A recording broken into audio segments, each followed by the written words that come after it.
नमस्कार, आर्य न्यूज देख रहे हैं आप। मैं हूं आपके साथ पल्लवी सिंह। शुरुआत करेंगे मध्य प्रदेश और छत्तीसगढ़ से जुड़ी कुछ बड़ी खबरों से। यूक्रेन में पढ़ने गए स्टूडेंट्स अब बमबारी के बीच फंसे हुए हैं। उनके हालात सुनकर माता पिता की आंखों से आंसू नहीं रुक रहे। बेटियां बंकर में अंधेरे में रहकर जी रही हैं और दहशत में रहने को मजबूर हैं। उन्हें खाने पीने की दिक्कतें हो रही हैं। पोहा और पानी पीकर ही रह रही हैं। ऐसे में माता पिता के गले से भी निवाला नहीं उतर रहा। आपको बता दें कि एक रिपोर्ट के मुताबिक जांजगीर की आकांक्षा तंबोली के माता पिता से बात की गई, जहां उन्होंने बताया कि आकांक्षा और उसकी बहन बहुत मुश्किलों से कीव और लवीव पहुंचे, जहां पर उन्होंने ये भी बताया कि हम तो उनके यहाँ पहुंचने की चिंता में ना खा पा रहे हैं ना सो पा रहे हैं। यूक्रेन के कीव शहर में फंसी छात्रा आकांक्षा तंबोली के पिता संतोष तंबोली ने ये जानकारी देते हुए बताया कि उनकी इकलौती बेटी की आपबीती उन्होंने खुद सुनी। बेटी की हालत बद से बदतर होती जा रही है और आंखों से आंसू निकल रहे हैं।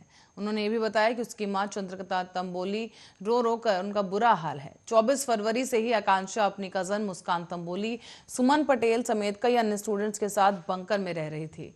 उसने ये भी बताया कि कुछ देर के लिए हॉस्टल में फ्रेश होने और नाश्ता करने के लिए जाने को मिलता था। सोमवार को आकांक्षा ने कर्फ्यू हटने की खबर दी और बंकर से निकलकर रेलवे स्टेशन जाने की बात कही।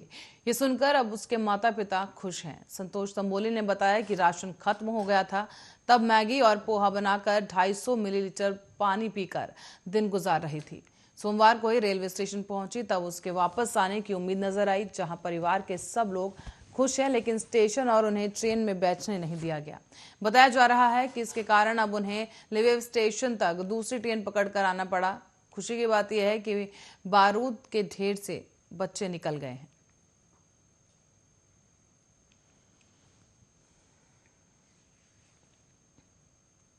और सालों से पाकिस्तान में कट्टरपंथियों की प्रताड़ना झेल रहे 19 हिंदू सिंधियों को मंगलवार को एमपी के गृह मंत्री डॉक्टर नरोत्तम मिश्रा ने 5 नंबर स्टॉप स्थित संधु भवन में भारत की नागरिकता का प्रमाण पत्र सौंप दिया है।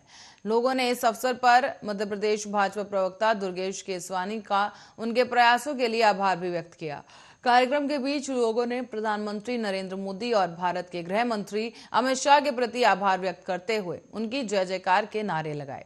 इस अवसर पर सिंधु भवन ट्रस्ट के अध्यक्ष जयपाल सचदेव, महासचिव मनोज गोलानी, ईदगाह हिल्स पंचायत के अध्यक्ष जय किशन लाल चंदानी और सिंधी सेंट्रल पंचायत के अध्यक्ष बंशीलाल इसरानी, विशंबर लाल राजदेव, डीटी मेघानी, बंटी रोगिया समेत कई बड़ी संख्या में सिंधी समाज के लोग मौजूद थे।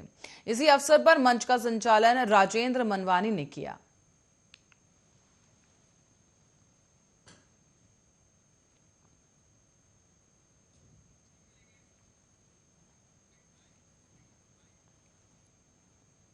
और वहीं मध्य प्रदेश में लापरवाही पर एक्शन का दौर जारी है। आए दिन कर्मचारियों और अधिकारियों पर कार्रवाई की जा रही है और इसी कड़ी में एक तरफ भोपाल में एएनएम, सीएचओ और डॉक्टर समेत 7 लोगों को नोटिस जारी कर दिया गया और 3 दिन में उनसे जवाब मांगा गया है। तो वहीं दूसरी तरफ 42 कॉलोनाइजर्स को नोटिस जारी किए गए हैं। इसके अलावा पदभार ग्रहण न करने पर चित्रकूट के मुख्य नगरपालिका अधिकारी को भी निलंबित कर दिया गया। दरअसल मुरैना में भी 2 बीएमओ को नोटिस थमाए गए। दरअसल राजधानी भोपाल में 27 फरवरी से शुरू हुए पल्स पोलियो अभियान में लापरवाही बरतने पर मुख्य चिकित्सा और स्वास्थ्य अधिकारी डॉक्टर प्रभाकर तिवारी ने एएनएम, सीएचओ और डॉक्टर के कारण बताओ नोटिस जो है डॉक्टर्स को जारी कर दिया है। ये नोटिस गैर हाजिर मिलने के चलते दिया गया है और इसका 3 दिन के अंदर जवाब भी मांगा गया। संतोषजनक जवाब न मिलने पर 1 महीने बाद इन कर्मचारियों की सेवाएं समाप्त की जा सकती हैं। आगे आपको बता दें कि इन कर्मचारियों में एक स्थायी एएनएम और बाकी 6 संविदा कर्मचारी शामिल है। बताते चले कि रेरा के अधिनियम के प्रावधानों का पालन सुनिश्चित कराने के लिए लगभग 42 प्रकरणों में कॉलोनाइजर्स को नोटिस जारी किया गया है। साथ ही अर्थदंड भी आधारित किए गए हैं और उल्लेखनीय ये बात है कि आवंटियों के पक्ष में पारित किए गए आदेशों का पालन न करने पर इस प्रकार की कार्रवाई की गई है। एक परियोजना का पंजीकरण भी निरस्त कर दिया गया है।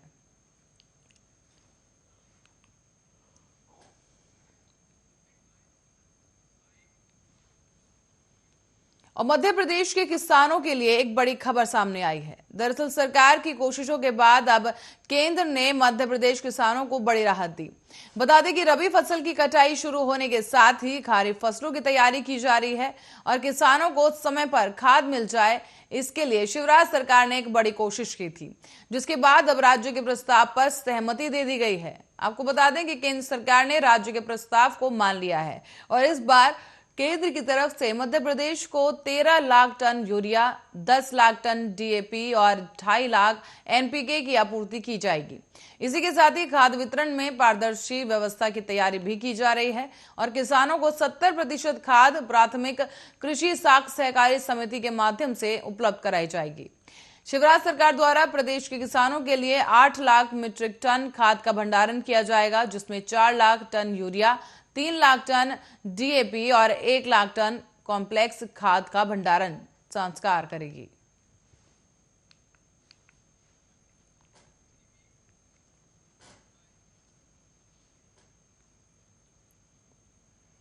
और सदस्यता अभियान में पिछड़ने की गाज कांग्रेस के शोपीस पदाधिकारियों पर गिरने लगी है। शुरुआती युवा कांग्रेस से हुई, जहां पर युवा कांग्रेस ने सदस्यता अभियान में निष्क्रियता के मामले में बेमेतरा और कांकेर की जिला कार्यकारिणी को भंग कर दिया है। वहां जिला अध्यक्षों को भी हटा दिया गया। तो वहीं युवा कांग्रेस के प्रदेश अध्यक्ष पूर्णचंद कोको पाढ़ी के निर्देश पर प्रभारी सचिव अशरफ हुसैन ने आदेश जारी कर दिए हैं। इसमें कहा गया है कि कांकेर और बेमेतरा जिलाध्यक्ष समेत पूरी जिला कार्यकारिणी को तत्काल प्रभाव से भंग किया जाता है। अभी तक कांकेर में पंकज वाधवानी और बेमेतरा में गुलजार अली युवा कांग्रेस के अध्यक्ष थे। बताया जा रहा है कि संगठन ने प्रदेश के 41 अन्य पदाधिकारियों को नोटिस जारी कर जवाब मांगा है।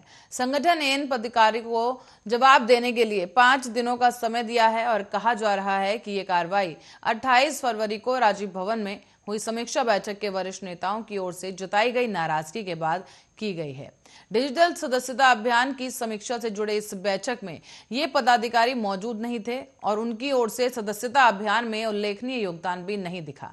ऐसे में एआईसीसी के सचिव और प्रदेश कांग्रेस के सह प्रभारी डॉक्टर चंदन यादव और प्रदेश अध्यक्ष मोहन मरकाम दोनों नेताओं ने इस निष्क्रियता पर नाराजगी जताई थी। ऐसे में सोमवार को बैठक में कांग्रेस के प्रदेश अध्यक्ष मोहन मरकाम ने कहा था कि जो कार्यकर्ता पद लेकर काम नहीं कर रहा है वो संगठन को नहीं खुद को धोखा दे रहा है। इसके बाद युवा कांग्रेस के अध्यक्ष पूर्णचंद कोको पीढ़ी ने कहा कि नेतृत्व के निर्देश अनुसार ही काम नहीं करने वाले पदाधिकारियों को बदल दिया जाएगा। वहीं बेहतर काम करने वालों के लिए प्रदेश कांग्रेस में जाने का रास्ता आसान होगा। कांग्रेस ने नवंबर 2021 में सदस्यता अभियान शुरू किया था और उस समय संगठन के 4 लाख से कुछ ही अधिक सदस्य थे। ऐसे में कांग्रेस ने 10 लाख सदस्य पार्टी के साथ जोड़ने का लक्ष्य लेकर काम शुरू किया है। उसमें उन लोगों को शामिल किया गया है जो पहले से ही कांग्रेस पार्टी के सदस्य थे। खुद मुख्यमंत्री भूपेश बघेल ने फिर से एक बार सदस्यता ली और अभी तक कांग्रेस मुश्किल से 8 लाख सदस्य बना पाई है। काम पूरा नहीं है तो संगठन ने 31 मार्च तक और 3 लाख लोगों को पार्टी से जोड़ने का लक्ष्य तय किया है।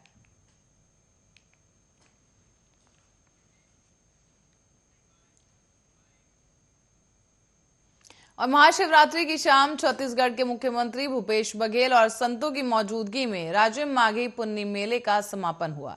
मंगलवार की शाम को प्रदेश में इस मशहूर तीर्थ स्थल को एक खास सौगात भी दी गई। यहां नदी के बीच बने लक्ष्मण झूले यानी सस्पेंशन ब्रिज का मुख्यमंत्री ने उद्घाटन किया है। शिवरात्रि की शाम को इस ब्रिज में की गई लाइटिंग्स के साथ ही बेहद खूबसूरत नजारा देखने को मिला। दरअसल 1200 साल से राज्य में पुन्नी मेला लगता रहता है और तब से ही छोटे स्तर पर ग्रामीण ही कार्यक्रम किया करते थे, लेकिन ये पहला मौका है जब नदी के बीच में बड़ी बड़ी केबल के सहारे एक ब्रिज तैयार किया गया और इसका बीच का हिस्सा हावड़ा ब्रिज के डिजाइन से प्रेरित है। इसमें 2 बड़े आर्च हैं और इसे बेहद ही खास लुक दे रहे हैं। इस ब्रिज के उद्घाटन के मौके पर मुख्यमंत्री भूपेश बघेल ने कहा कि संगम के समीप बने इस झूले से राजिम के राजीव लोचन मंदिर से कुलेश्वर महादेव मंदिर और लोमेश ऋषि आश्रम आपस में जुड़ जाएंगे। ऐसे में धार्मिक और आध्यात्मिक नगरी के रूप में प्रसिद्ध राजिम के लिए लक्ष्मण झूला एक बड़ी सौगात है, जो कि 33.12 करोड़ रुपए की लागत से तैयार किए गए हैं। इस पुल को आम लोगों के लिए खोल दिया गया है, जबकि बघेल ने नए मेला स्थल के लिए करीब 54 एकड़ जमीन भी स्वीकृत करने की बात कही। उन्होंने कहा है कि रामवन गमन पथ का राज्य में एक पूर्ण और महत्वपूर्ण पड़ाव है जहां पर लगातार विकास कार्य किए जाएंगे। इस सस्पेंशन ब्रिज की चौड़ाई 3.25 मीटर है तथा लंबाई 610 मीटर है।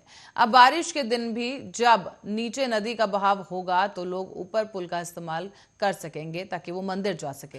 राजिम माघी पुन्नी मेले में समापन कार्यक्रम के दौरान धर्मस्व मंत्री ताम्रध्वज साहू और राज्य विधायक अमितेश शुक्ल और अभनपुर विधायक धनेन्द्र साहू मौजूद रहे। इन सभी ने मिलकर महाआरती भी की। इनमें मुख्यमंत्री समेत सभी अतिथि शामिल हुए। पंडित राम शर्मा ने मंत्रोच्चार किया जब पंडित संतोष शर्मा आरती करते नजर आए।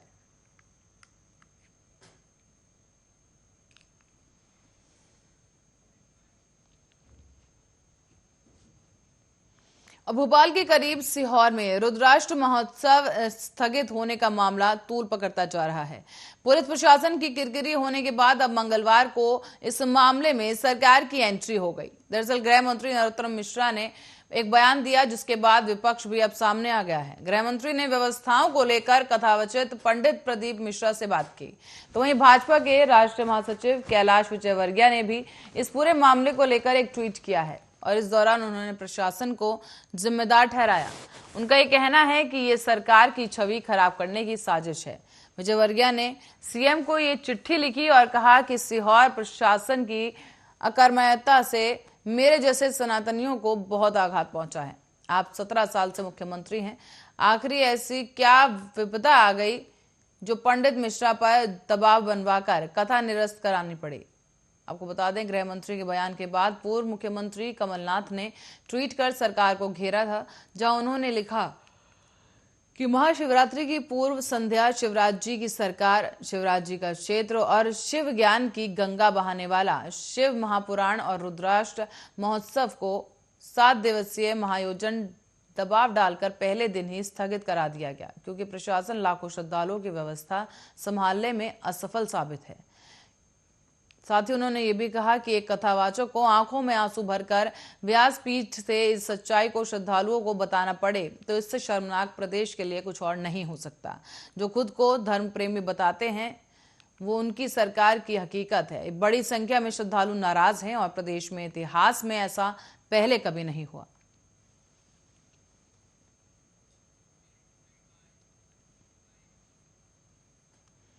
और महाशिवरात्रि पर भगवान महाकाल की नगरी उज्जैन ने कमाल कर दिया है। बता दें आपको कि 10 मिनट में करीब 11,07,000 दिए जलाए गए हैं, जो कि Guinness book of world record ने अपने नाम कर लिए हैं।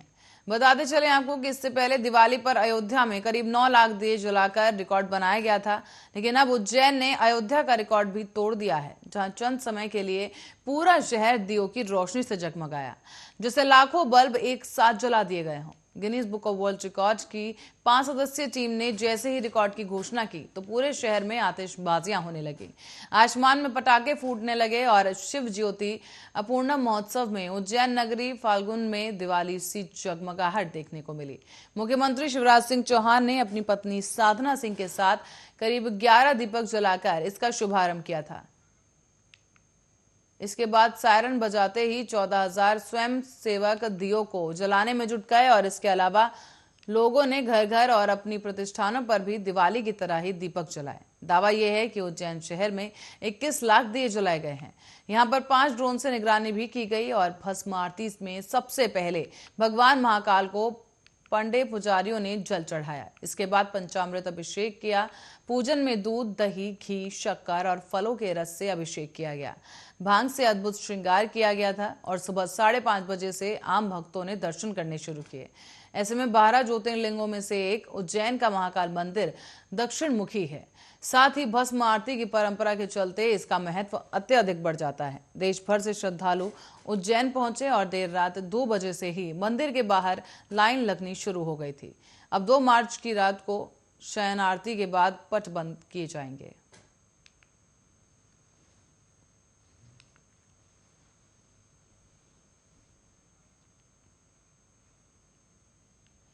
और रीवा जिले के पनवार थाना अंतर्गत बरहुल्ला गांव में एक हत्या हो गई है और इस हत्या के बाद पुलिस ने 2 दिनों में ही हत्याकांड का खुलासा कर दिया। मृतक की पत्नी का जीजा ही आखिर कातिल निकला। बता दें आपको कि कोरोना की दूसरी लहर में आरोपी की पत्नी की मौत हो गई है, जहां ससुराल वालों की मर्जी से बच्चों की परवरिश के लिए 7 महीने तक साली को अहमदाबाद में रखा गया। इसी बीच दोनों की नजदीकियां बढ़ गईं और घर वालों ने 7 महीने गुजर जाने के बाद साली को गांव बुलवाया। साली के प्यार में पड़ा जीजा रोजाना अहमदाबाद ले जाने के बहाने खोज रहा था। हर बार साडू बीच में रोड़ा बनता गया और ऐसे में आरोपी ने अपने छोटे भाई को बुलाते हुए रास्ते में मुंह दबाकर उसकी हत्या कर दी और फिर उसके बाद सर पर पत्थर मारा और कहानी गढ़ने लगा। वारदात वाली रात को ही पुलिस आई विटनेस पर शक कर रही थी, लेकिन पुलिस आरोपी के मुंह से गुनाह कबूल करवाने में आखिर सफल रही और इसके बाद पुलिस ने आरोपी से उसका गुनाह कबूल करवाया और जांच में सामने आया कि उसी ने अपने भाई की हत्या की थी, जिसके बाद पुलिस ने दोनों ही आरोपियों को गिरफ्तार कर लिया है।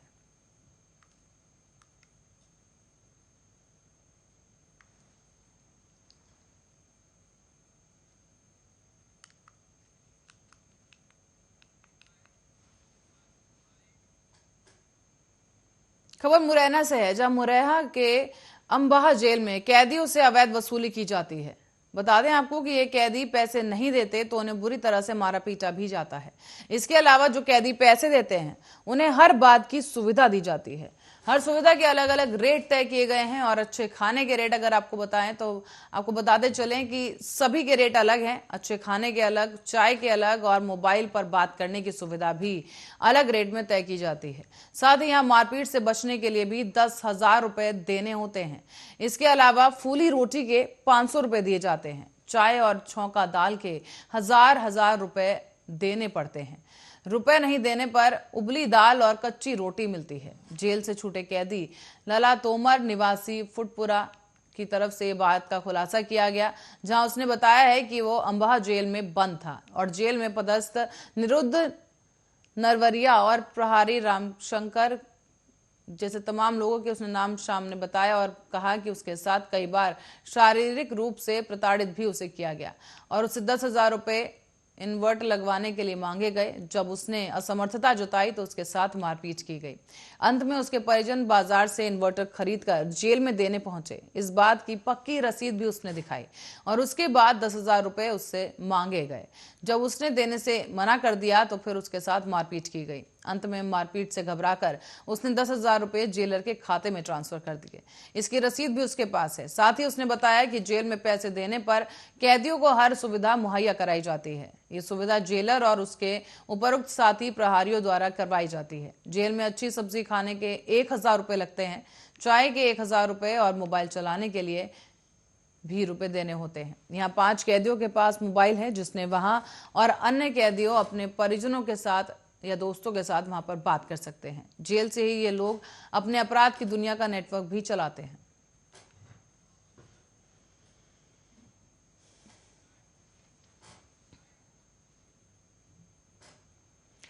तो वहीं छत्तीसगढ़ के दंतेवाड़ा जेल में मंगलवार को पुलिस और नक्सलियों के बीच जबरदस्त मुठभेड़ हो गई। इस दौरान जवानों ने एक माओवादी को ढेर कर दिया, जबकि मुठभेड़ में मारे गए माओवादी की पहचान लकमा कवासी के रूप में की गई।